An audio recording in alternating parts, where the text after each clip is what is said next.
Alors, cette petite vidéo, un peu pour suivre l'élan de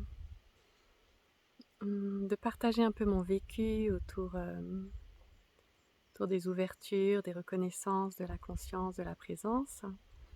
Hum, Et surtout suite à un petit message d'un ami qui m'a dit comme quoi vraiment certains partages étaient aussi soutenants, et les partages comme ce que j'ai dans un petit message, j'avais fait une allusion à la nuit noire de l'âme.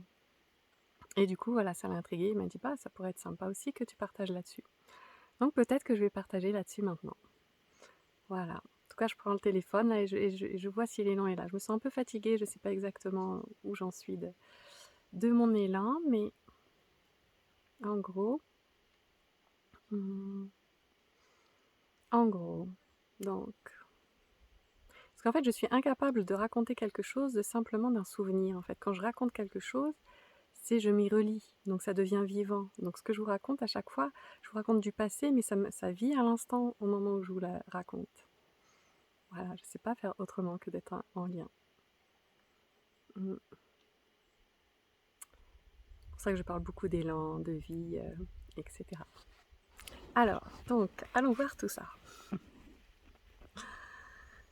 Donc, pour faire suivre un petit peu, donc, la lune de miel. Donc, la lune de miel, déjà, oui. Il y a eu, qu'est-ce que je peux dire? La nuit noire de l'âme, quand est-ce qu'elle a commencé? Donc il y a eu toute une phase comme ça d'émerveillement, vraiment d'émerveillement de la vie, où du coup la présence qui était complètement investie dans le corps voyait à travers mes yeux, expérimentait, goûtait, etc. Donc c'était, voilà, tout était merveilleux. Il y a eu un autre moment où son regard s'est tourné plus vers l'individu dans lequel elle était, moi. Bon, je me demande comment ça doit être ces partages pour... Des fois, je me demande, je me dis que ces partages doivent intéresser uniquement les personnes qui en ont déjà fait l'expérience, parce que sinon, ça doit être vraiment du chinois, quoi. Hum. Surtout que moi, je n'ai pas la volonté d'être hyper, comment dire, rigoureuse dans le choix de mes mots, etc. Du coup, je m'autorise quand même beaucoup pas d'approximation, mais oui, voilà, moi, ce qui est important pour moi, c'est vraiment d'exprimer plus de vraiment d'être dans la retranscription de ce qui est vivant que plutôt dans une justesse de sens. Donc voilà, j'espère que vous y perdez pas, pour ceux qui ont envie de comprendre ou trouver une cohérence dans tout ce que je dis. Donc je disais, oui, donc à un moment donné, il y a vraiment comme un retournement de cette conscience à l'intérieur de moi, et du coup là j'ai vécu pendant quelques temps avec beaucoup d'amour. C'est-à-dire que c'était, voilà, j'étais investie d'amour. Quoi que je faisais, tout était aimé, à chaque instant, à chaque seconde. Rien que le fait de marcher, ça se délectait de ce corps en mouvement. Le fait de tout. Donc, alors, se regarder dans la glace, du coup, c'était waouh. C'était vraiment quelque chose de magnifiquement beau, bien sûr. Mais tout était goûté aussi, tout était aimé, voilà, à chaque seconde. Ouais. Donc, ça faisait beaucoup d'amour quand même, tout ça. Et donc, c'est à ce moment-là que mon compagnon de l'époque a choisi pour me dire qu'en fait, il était tombé fou amoureux d'une autre. Voilà. Et que du coup, on ne savait pas trop ce que ça allait donner, voilà, notre relation. Donc ça, c'est déjà que j'avais vécu quand j'avais 22 ans, une première séparation qui avait été, bien que c'était moi qui l'avais initiée, mais bon, ça ne change rien. Qui fait que, voilà, du coup, vraiment, la séparation, pour moi, comment dire, ça réveille vraiment justement toute cette... hmm, ouais, bah, tout ce vécu de séparation existentiel aussi, pas simplement entre deux êtres. Et du coup, là, c'est là où, alors que j'étais en pleine ouverture, complètement dans l'amour, aimée complètement, inconditionnellement, pof, je reçois ça et puis ça a complètement shifté. C'est-à-dire de l'amour total, inconditionnel, je suis passée, mon vécu a été vraiment vraiment de l'autre côté de la pièce. Donc pareil, le trou noir, le chaos, le vide, l'absence d'amour total. vraiment. Ouais. Et là, du coup, il y avait plus de sens, plus d'envie de rien, plus d'envie de vivre, et puis surtout beaucoup de pareil, de je sais pas, des mémoires, des choses qui remontaient. J'habitais plus mon corps, je percevais plus les choses de la même manière. Des fois, j'avais l'impression d'être un fœtus. Tout était. Je n'étais plus du tout dans une réalité réelle. J'étais je sais pas, dans un chaos total, noir, absence de vie. Et du coup, avec forcément dans le corps des angoisses, des manifestations, enfin tout ça d'une intensité à peine supportable. Pas que je percevais comme à peine supportable parce que forcément, mais bon. Euh, voilà, donc absolument avec aucune ressource de rien, aucune ressource, je pouvais absolument rien faire.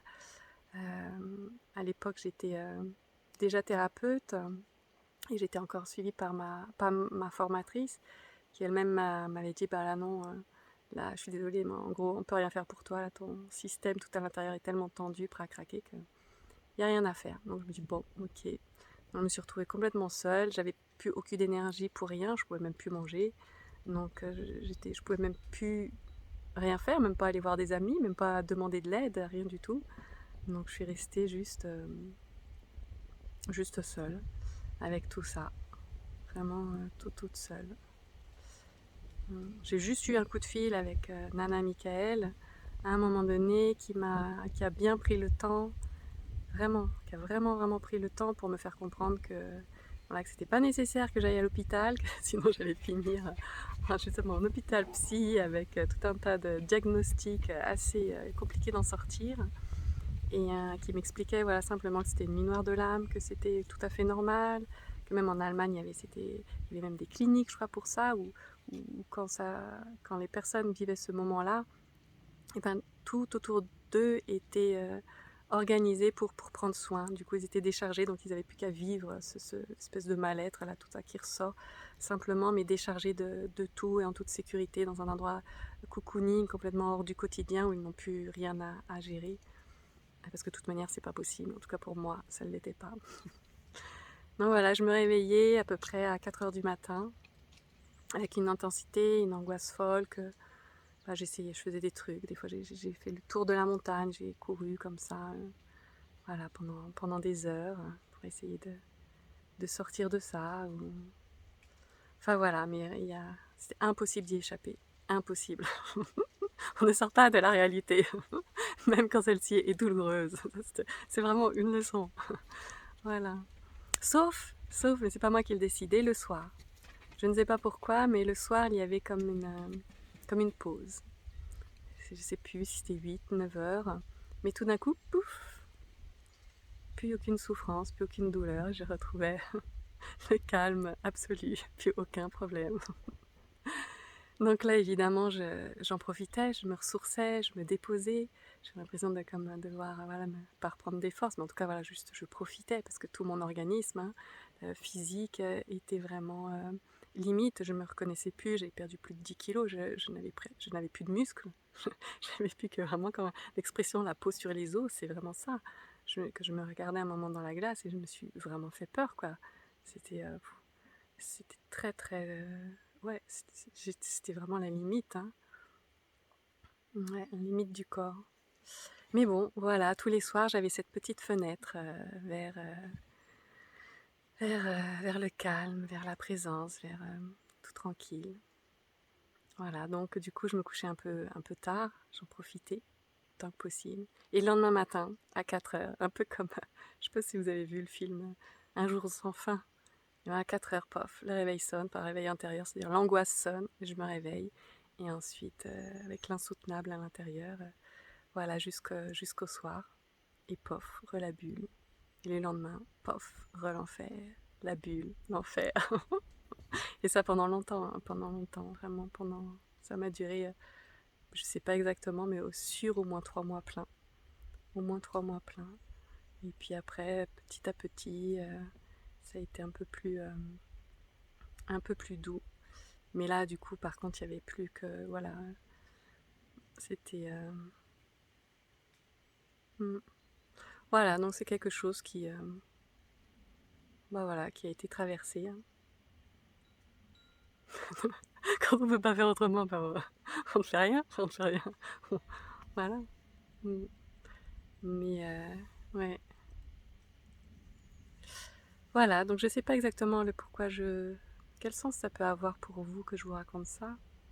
Quel sens ça a eu pour moi? Est-ce que ça a eu un sens? Parce que de toute manière, ça... voilà, quand ça cherche un sens, ça veut dire que,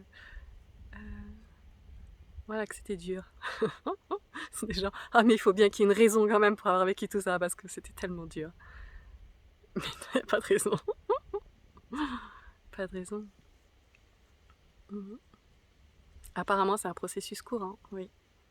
Processus courant, quand il y a tout d'un coup vraiment un rayon de soleil qui illumine à l'intérieur, et puis à un moment donné, ça fait ressortir toutes les ombres qui étaient cachées dans les recoins. Voilà, à la limite, pour avoir une explication. Mm. Ouais.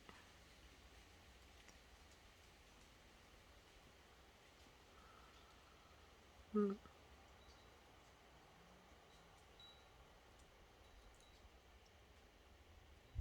Mm.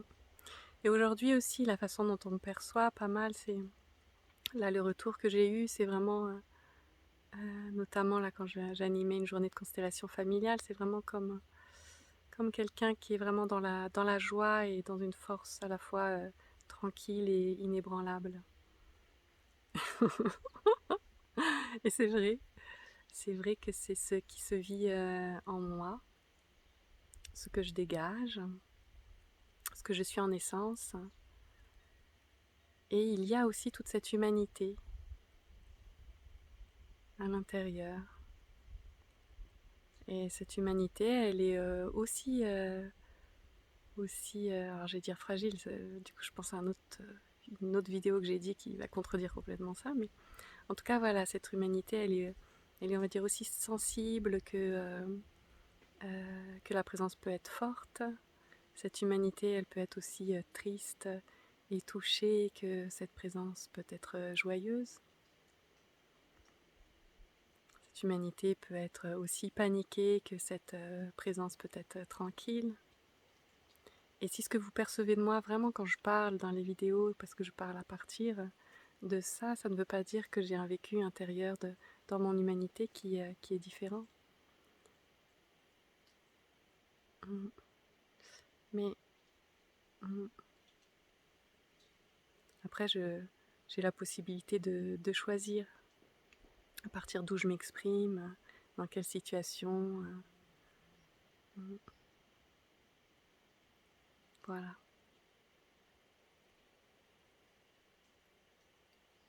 Bon.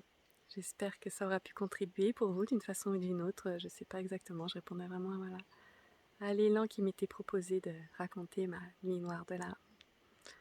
Donc brièvement, mais c'est fait. À bientôt.